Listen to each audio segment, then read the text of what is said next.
there's like a mystical feeling about film that just makes it, to me at least, something so much stronger. We're watching 9 to 5 Nightmares.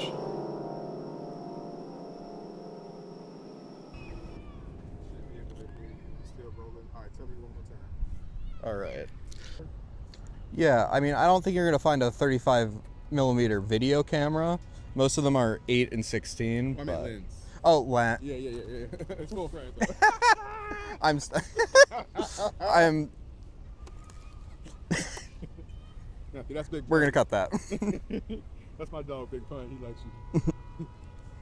He's chill. Yeah, I'm born in New Hampshire. I want to live here for a long time after I graduate, but not raised here. Well, my dad was born in Chelsea, though. Does that does that counts for something? Hey, boy, I ain't even from here, so I'm just trying to just connect the Boston community to here. Boy, if you don't get your ass over here, boy, get your butt over here. What you think this is? Get over there and mind your business. Close enough. So, I'm Matthew, and I'm right now a college student here in Boston. But on the side, I like to do film photography for fun. It's just a fun hobby, and I've been getting pretty good at it. I'd like to say, not to be egotistical about it, but over time, it's just been a good way to relax and, you know, get a better look at the world. What do you want to see in the world? What do you take your photographs of in the world? Well, normally I'm taking photos of transit, but that's not what I mean here. Like right now, I came to the Commons to take nature photos because normally when I'm walking through parks like this, I don't really get a chance to look around and just observe my surroundings and see the beauty in the world, because sometimes you just gotta slow it down, you know?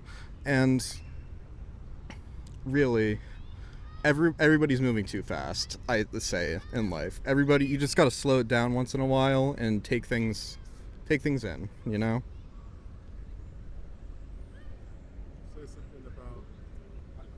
So the thing with the phone that everybody has is it's kind of just absorbed like society. Social media is kind of just taken over, and you walk down the street, you see people scrolling, and yeah, they'll probably see images of the world around them through social media, but there's nothing like seeing it with your own eyes, and there's nothing like seeing it, especially so, on a classic media like film, which the main reason why I started getting into film is the look of it is just, it's beautiful. No matter what stock you use of film, you can always find one that'll capture the view of the world. Like, for example, you want to take a photo of the trees behind me? There's definitely going to be a great stock for that, and you'll always be able to capture it with, I don't know how to phrase this, but like, it's just got more punch than digital, in my opinion. There's just something more authentic to it, I guess. There's like a mystical feeling about film that just makes it, to me at least, something so much stronger. Like, this is actually a fairly recent hobby to me, and I recently bought this camera, and film, getting into it's cheap, but maintaining it, of course, is not cheap. So it's easy for people to get into, and I think a lot more people would enjoy it than, you know, just buying a DSLR, throwing it in program mode, and running around taking photos of whatever. But film, you actually have to think about it. You have to, like, right now I have a 400 ISO film in here. You can't just go around taking pictures of anything at all times because you're locked to that ISO. And it makes you more resourceful, I'd say, with your photography. Now you're cooking. I'd say so, yeah. Like, so I've got a really good phone with like a really nice camera on it, and that's what I normally would take photos with before, because DSLRs are expensive. I'm a college student. I don't have the money for an expensive DSLR, so I just use my phone. And over time, it's just like, why am I taking these photos? What is the purpose of these photos? Yeah, it serves as a memory of whatever I'm looking at, but it's not really worth anything. It just feels so artificial, I guess. And that's why I enjoy film. It's just it's something about the analog nature of it that makes it better than digital is, for me at least. If that makes any sense. I kind of got trailed off there, but It sounds like to me, it feels yeah, there's something in sweat equity. yeah. And even better, you get to learn more about how photography actually works, even by just throwing a film camera into its own program mode, because you still have to think about ISO values and what you're doing. Otherwise, you're not going to get a photo. You're going to get a black box when you send it in for processing and scanning. And that usually opens up a door. That opened a door for me to get more involved in learning about photography and how to make my photos look better, I guess. For the people who don't know, what is ISO? I should have mentioned that. So ISO is the amount of light that, for film in this case, it's the amount of sensitivity to light. It's a bit different for digital because it's artificial, but basically it's how sensitive the film is to the light. So let's say you have ISO 100. That's going to be really good in a bright day because it's not as sensitive. The higher you go, the more sensitive it gets. So then it goes up to 200, which is one stop, as we call it. And then 400. It's a linear scale, so it goes up 100, 200, 400, and so on and so forth. So the higher that number gets, the more light it takes in. But the downside to that for film is that it gets grainier the higher you go. And some people like that. I like that. Some people don't like that. It's really all down to preference at that point. But there are points where you will need to throw in a higher ISO film in certain situations. Like, as I mentioned earlier, I sometimes take photos of the transit, especially around here. And if I'm in the subway, I can't throw in a low sensitivity ISO, because if I do that, I'm not going to see anything on my film. It's not going to, there's not enough light in there. And so, to put this in a summary, ISO is basically the amount of light that is used for your photo, I guess. That's like the simplest way I can put it. I like it when my photos are a little bit overexposed, but in the grand scheme of things, if you can get it dialed in just right, the film stock will do the work for you. There are some stocks, like Kodak Gold, will give you, as the name implies, a golden hue across your photo, and it can look beautiful. And sometimes, like, you just have to rely on that, and it can make your photos even better than you can get on digital. Of course, you can edit to that, but come on. That's the whole fun of film. You don't know what you're getting until it's done, and yeah. Thank you. What camera are you using right now, man? What was your This is a Nikon N80, also known outside the United States as an F80. It's a SLR from the late 90s, early 2000s, for film, of course, duh. And I really like it. I got it for like $70 in a pack with a lens and everything. This wasn't my first one. I had a model below this, the N65, which is the F65 outside.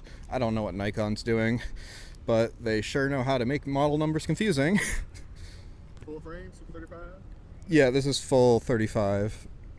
And the first one I got for $20, and the guy was selling it with no lens, so I just went, bought a lens, bought film, and just started taking photos, and I really enjoyed that. And then I moved up to this, which was a lot better because I can actually select ISO. A tip for anyone looking into this: certain low-end models are not good for learning because you don't get any control. It's just meant for the people who want to pick up a camera, start shooting. Which, you know, for some that's good, but for people like me, I want to keep learning and absorbing more and more. What have you learned recently? Well, recently I've learned more about slide film and how to shoot that. I recently got back some exposures that were not good. Way too overexposed, and that's how I've learned about the excess importance of metering, especially so for like color positive film, which for people who don't know, the basic normal film creates a negative image, which is just the backwards colors. Color positive creates a regular image, which can just be thrown on a projector, which is why it's called slide film. You still have to go get it processed though. This isn't a Polaroid. So I'd say it's two parts really for what's going through my head when I'm shooting. First up is like before I'm actually starting the shot. It's like I'm looking around. What would make a good memory here? What would make a good shot to keep? Of course, I mean that's probably what everyone's thinking, but I'm more focused on what would look good as like a memory, something you want to frame. And then going into the shot, I'm thinking, how can I make this better, I guess? What is there that I can do to the camera that'll make this shot have more punch to it? And I sometimes honestly don't know what to do, but that's okay. That's what learning's about. And it'll take time, but I'll eventually figure it out. And for the second question, for mental health, shooting has helped a lot with that. So I at least recently lost one of my friends over in the past semester. She was a close friend for college. She was one of my roommates for the first 2 semesters, and that's been really rough on me. And picking up hobbies like this has really helped get myself like collected and back to normalcy, I guess I'll say. It's helped me realize that nothing's permanent and memories are important, I guess I'll say. Which is, I guess, kind of why I'm so focused on memories. Is, as I said, nothing lasts. Everything's impermanent. Yep. Look in the camera and tell the people who you are one more time and where they can find you. So, I'm Matthew. I'm a college student doing film photography on the side. Right now, I can't really be found many places, but my Instagram is MW Santorsa. If you want to follow me there, I've recently started posting my photos there. Don't really have anything else right now, but yeah. How do you spell it? MW? Santorsa. It should be like a sunset photo. I haven't changed that profile picture in years. I just followed you. Whenever you want to update your Instagram with another video, since you'll have this one to add if you'd like to, just send me a DM and we'll do some more shoots. All right. Yep. Good to meet you, bro. It's good to meet you. See that? I never helps. I'm not gonna touch it. It's off right now, anyways. So Yeah. So